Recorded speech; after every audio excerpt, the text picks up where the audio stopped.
പണ്ടൊക്കെ പുറത്തിറങ്ങിക്കഴിഞ്ഞാൽ പലരും ഒറ്റയ്ക്കിരുന്ന് ഫുഡ് കഴിക്കുന്നതും ഒറ്റയ്ക്ക് നടക്കുന്നതൊക്കെ കാണുമ്പോൾ ഞാൻ ആലോചിച്ചിട്ടുണ്ട്. പക്ഷെ ഇവർക്കിത് എങ്ങനെ പറ്റണമെന്ന്. കാര്യം എനിക്കൊരാളില്ലാണ്ട് പുറത്തു പോകാൻ പറ്റില്ലായിരുന്നു. അങ്ങനെ നടന്ന ഞാനാണ് ഇന്നൊരു സോളോ ഡേറ്റിന് ഇറങ്ങിയത്. ഈ പറയുന്ന കാര്യം ചെയ്യാനായിട്ട് എനിക്ക് കുറേ വർഷങ്ങൾ വേണ്ടി വന്നു. പലപ്പോഴും ഞാൻ ടിക്കറ്റ് ബുക്ക് ചെയ്യും, ഞാൻ ആരെങ്കിലും കൂട്ടിക്കൊണ്ട് പോകും. ബിക്കോസ് എനിക്ക് എൻ്റെ കംഫർട്ട് ഇങ്ങനെയായിരുന്നു. അതായത് എനിക്ക് ചുറ്റും ആരെങ്കിലുമൊക്കെ വേണം എന്നൊരാഗ്രഹം എനിക്ക് ഉണ്ടായിരുന്നു.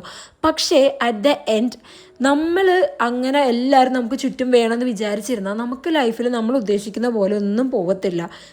നമുക്ക് ആദ്യം പ്രയോറിറ്റി കൊടുക്കണം എന്ന ഒരു സത്യം ഞാൻ മനസ്സിലാക്കിയതോടുകൂടി ഞാൻ രണ്ടും കൽപ്പിച്ച് ടിക്കറ്റ് അങ്ങ് ബുക്ക് ചെയ്ത് ഞാൻ ഒറ്റയ്ക്ക് പോയി കണ്ടു.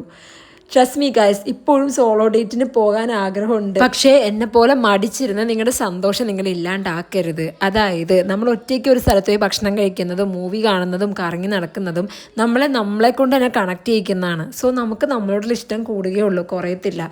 So go guys. പിന്നെ ലോകത്തിൻ്റെ ഏത് കോണിലാണേലും നമ്മളോട് സംസാരിക്കാൻ വേണ്ടി സമയം കണ്ടെത്തുന്ന ഇതുപോലുള്ള കൂട്ടുകാർ നിങ്ങൾക്കുണ്ടെങ്കിൽ അവരെ വിട്ട് കളയരുത്. കാര്യം അവരുടെ പ്രയോറിറ്റി ലിസ്റ്റിൽ നമ്മളുള്ളതുകൊണ്ടാണ് അവർ നമ്മളോട് ഇതേപോലെ ഇരുന്ന് സംസാരിക്കുന്നത്.